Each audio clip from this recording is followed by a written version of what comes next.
Picture this. You are the world number 10. You have spent your career beating up on lesser players, grinding your way into the top tier of your sport, and you walk onto a tennis court expecting a tough match. Maybe even a nervy one, but nothing you cannot handle.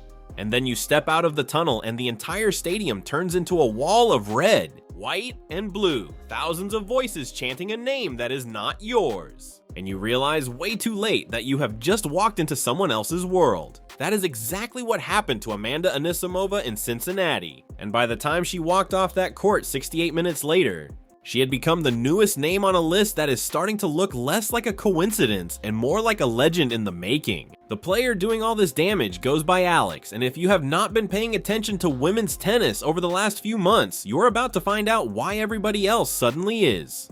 Before this match even started, there was a kind of quiet respect in the air. Anisimova, who had never shared a court with Alex before, spoke about her ahead of time the way you talk about someone whose reputation precedes them. She acknowledged the incredible run Alex had been on, admitted she was walking into a crowd that would not exactly be neutral, and made it clear she planned to feed off that atmosphere rather than let it swallow her whole. It sounded confident. It sounded like someone who had done her homework. What it did not sound like was someone who had actually experienced what was coming, because you cannot really prepare for a phenomenon just by hearing about it secondhand. You have to stand in the middle of it. From the very first point, it was obvious this was not going to be a cautious, feeling out kind of match. Alex came out swinging, dictating rallies from the baseline, painting lines with a kind of calm aggression that has become her signature this summer. There was no hesitation, no sign of nerves, none of the tentative play you might expect from someone facing a top 10 opponent for the first time. Instead, what Anisimova ran into was a buzzsaw. Clean, flat ball striking, relentless depth on both wings, a player who refused to give her any rhythm whatsoever. The scoreline read 6-3, 6-2, but numbers on a page do not capture how thoroughly one-sided this actually felt on court. 68 minutes. That is how long it took for a 21-year-old from the Philippines to dismantle a player who, earlier this very season, had climbed all the way to a career high ranking of world number 3. This is where the story gets bigger than just one match though, because this win was not an isolated flash of brilliance. It was the latest chapter in something Alex has been building for months now, a stretch of tennis so specific and so pointed that fans and commentators have started calling it her revenge tour. Here's the pattern. Throughout this incredible run, Alex keeps finding herself across the net from players who have beaten her before. Players who, at some point in her career, walked away with the win and probably did not think twice about it. And one by one, she has been closing that book. Yelena Ostapenko, Leylah Fernandez, Elena Svitolina, Naomi Osaka, Jessica Pegula, Elise Mertens, Anna Kalinskaya, and now Amanda Anisimova. 8 names. 8 players who had previously gotten the better of her. 8 players who, when they walked back onto a court with Alex on the other side, discovered a completely different opponent staring back at them. There is something almost poetic about it, honestly. It is one thing to build a winning streak against players you have never lost to. It is a different thing entirely to specifically go back and settle old scores, match by match, as if you are working through a list. That is what makes this run feel less like luck and more like a statement of intent. Now let us talk about what this victory actually means in the bigger picture, because the numbers here are not just good, they are genuinely historic. Beating Anisimova marked the 10th career win of Alex's career against a top 10 opponent. Sit with that for a second. 10 wins against top 10 players, and here's the part that should really make you stop scrolling. Since 1990, only 3 women have racked up more victories against top 10 opposition within their first 13 career meetings against that caliber of player. Those 3 names are Steffi Graf, Martina Navratilova, and Monica Seles. That is not a random trio.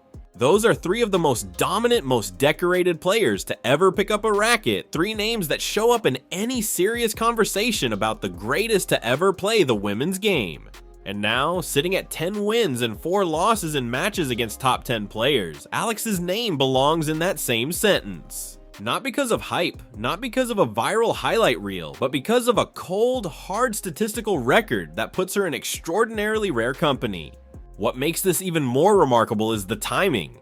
7 of those 10 signature wins have come in 2026 alone, which tells you this is not some career-long accumulation finally paying off. This is a genuine explosion, a player figuring something out in real time and then absolutely running with it. Look at who she has beaten just this year. World number 2, Elena Rybakina. World number 3, Jessica Pegula. World number 4, Coco Gauff. World number 5, Madison Keys. World number 8, Jasmine Paolini.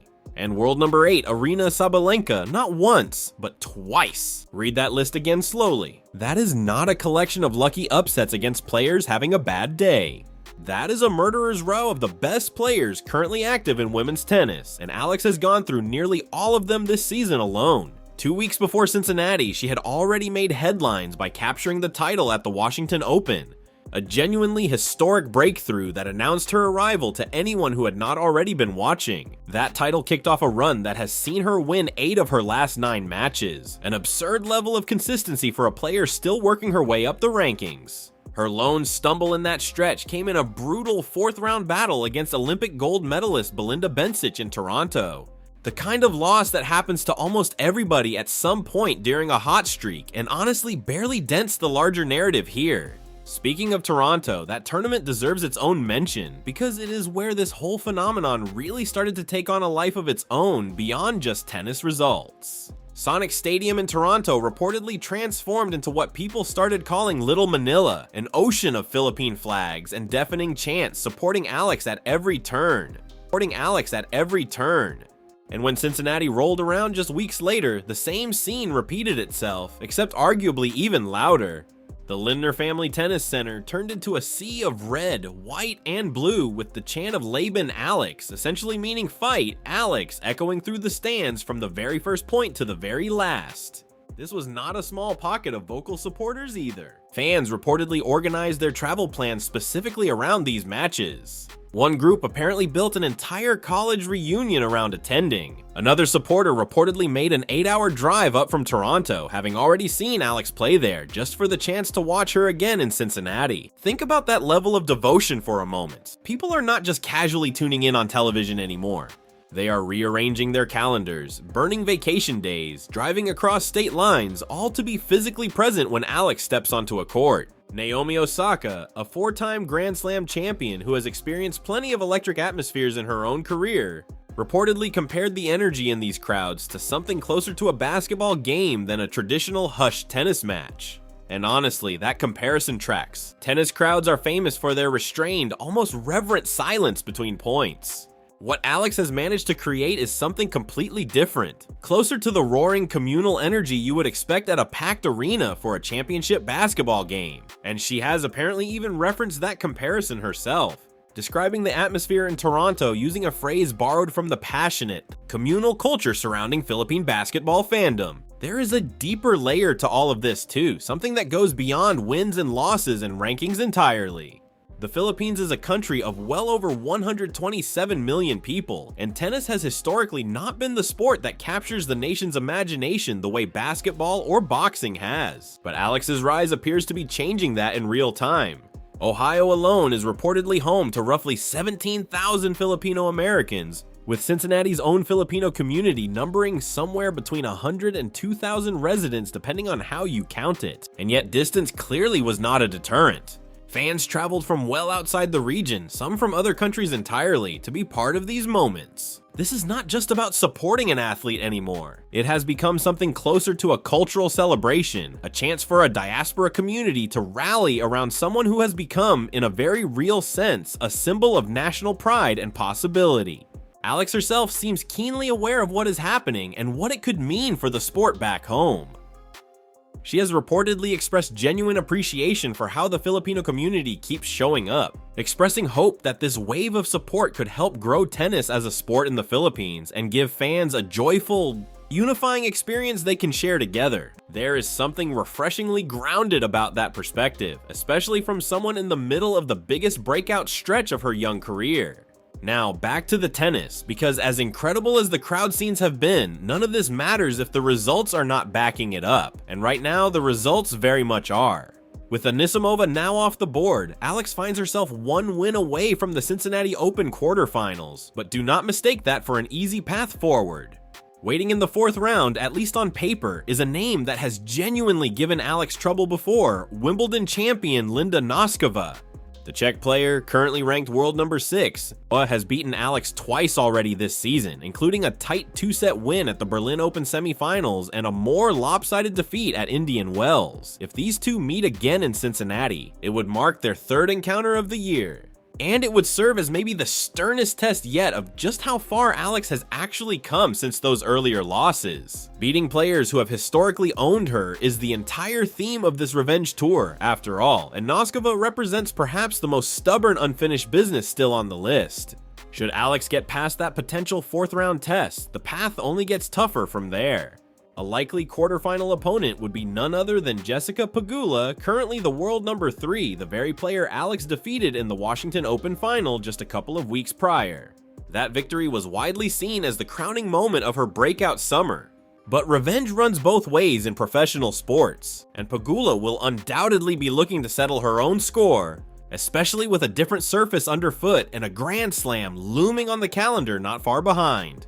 And if the tournament continues to break in Alex's favor, the semifinal round could bring an even bigger challenge, potentially featuring either Aryna Sabalenka or Elena Rybakina, two players who have spent years sitting near the very top of the sport and dominating the tour almost at will. On paper, that kind of draw would terrify most rising stars. But given everything Alex has already accomplished this season, there is a growing sense among analysts and former players that she has nothing left to fear from any name on the WTA tour, regardless of ranking or reputation. Former US Open finalist Greg Rusedski, who has been closely tracking Alex's rise, put it about as bluntly as possible on his own podcast recently, essentially arguing that it should not matter to Alex who she draws in any given section of a bracket anymore, because look at the level of competition she had to go through just to win Washington in the first place. That is high praise coming from someone who has competed at the very highest level himself, and it reflects a broader shift happening in how the tennis world is starting to talk about this 21-year-old. She is no longer being framed as a promising young talent with potential. She's being talked about as a legitimate present tense threat to anyone she faces, regardless of ranking or reputation. It is worth pausing here to really appreciate the scale of the turnaround this represents. Just 2 years ago, Alex was grinding through Grand Slam qualifying rounds, fighting simply to earn a spot in the main draw of the sport's biggest events. That is the reality for so many players outside the very top tier. An endless cycle of qualifying tournaments, lower level events, and incremental ranking points, all in pursuit of a breakthrough that may or may not ever come. For Alex, that breakthrough has arrived in spectacular fashion, and the speed of it has been almost dizzying. From grinding through qualifiers to holding a 10-4 record against top 10 opposition, a mark that places her alongside some of the most legendary names the sport has ever produced. That is not a gradual, steady climb. That is a rocket launch. When asked about where this confidence is coming from, Alex has reportedly pointed to something simple but powerful: the fact that she has now beaten these elite players before, and that knowledge alone changes how she walks onto the court against them. There is a psychological weight that comes with facing a top-ranked opponent for the first time, a nagging uncertainty about whether you truly belong on the same court as them. Once you have already beaten someone at that level, though, that uncertainty tends to evaporate. You know you can compete. You know you can win, and that self-belief becomes its own kind of weapon, one that seems to be fueling this entire run. It is hard not to notice the imagery either, the way this story keeps circling back to small, humanizing details amid all the record-breaking stats and analyst praise. The ruffled socks, the light-up shoes, little touches of personality and joy that stand in contrast to the ruthless, clinical way Alex has been dismantling some of the best players in the world. It paints a picture of someone who has not let the pressure or the spotlight change who she fundamentally is. Someone still finding fun in the game even as the stakes get higher and the crowds get louder and the opponents get scarier.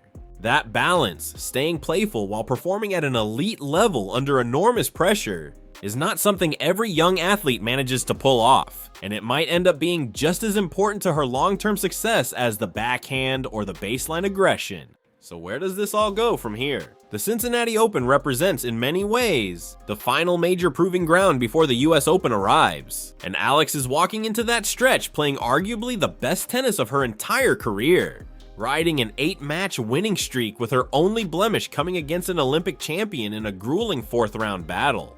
The draw ahead is loaded, littered with former champions and top-ranked stars, the kind of bracket that would make most players wish for an easier path.